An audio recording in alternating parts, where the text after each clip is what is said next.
äratuskell heliseb, paned riidesse, käid söömas, pesed hambad, lähed tööle. Meie igapäevane elu on täis selliseid tegevusi, kus ühe lõpp justkui käivitab teise ja me ei pea pikalt juurdlema, kas hakata seda tegema või mitte. Umbes pool meie igapäevastest tegevustest on sellised, mis toimuvad otse kui automaatpiloodil. Me ei pea teadvustama, me ei pea ennast tahtejõuga nendeks tegevustest kokku võtma. Tegelikult sellised tegevused ongi harjumused ja kui sinu elus siiamaani ei ole selliseid poolautomaatselt toimuvaid liikumisharjumusi, siis tegelikult saad täpselt samamoodi nagu hambapesu või riidesse paneku kujundada endale liikumisharjumuse, mis ei nõua erilist tahtejõudu. Sageli arvatakse, et aktiivne eluviis tervikuna ongi harjumus, et kellelgi on liikumisharjumus. Tegelikult harjumus on üks konkreetne tegevus, nii nagu hammaste pesemine võib olla harjumus.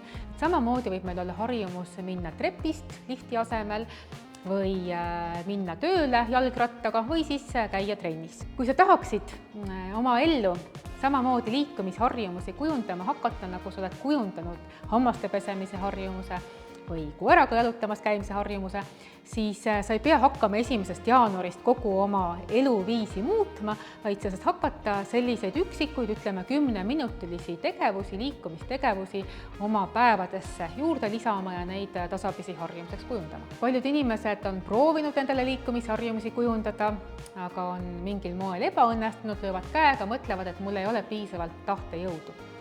Tegelikult on tahtejõud ja selline otsustavus olulised ainult harjumuse kujundamise alguses.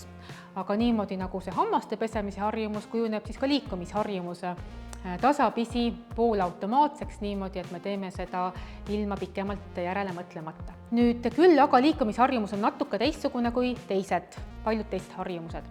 Näiteks kas D-vitamiini võtmise harjumus või turvavöö kinnitamise harjumus. Kui teada, mille poolest liikumisharjumused erinevad, siis tegelikult ei ole mingit takistust, miks ei võiks sina endale liikumisharjumusi kujundada. Mis liikumisharjumustes nii erilist on? Esiteks, nad võtavad võrdlemisi palju aega. Isegi kui plaan on minna 10 minutiks jalutama, siis tegelikult kulub meil selle peale võib-olla 20 minutit mineku, tuleku, üleminekute peale.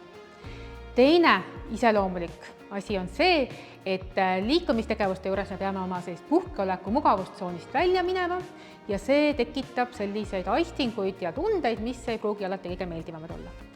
Ja kolmas asjaolu on see, et liikumistegevused on komplekssed, kommi võtmine kausist on üks lihtne liigutus, liikumistegevused on pikad jadad ja see nõuab natukene läbimõtlemist. Järgmises videos räägimegi, kuidas selle aja leidmisega hakkama saada ja sealt edasi vaatame järgmisi nippe, kuidas endale harjumus kujundada.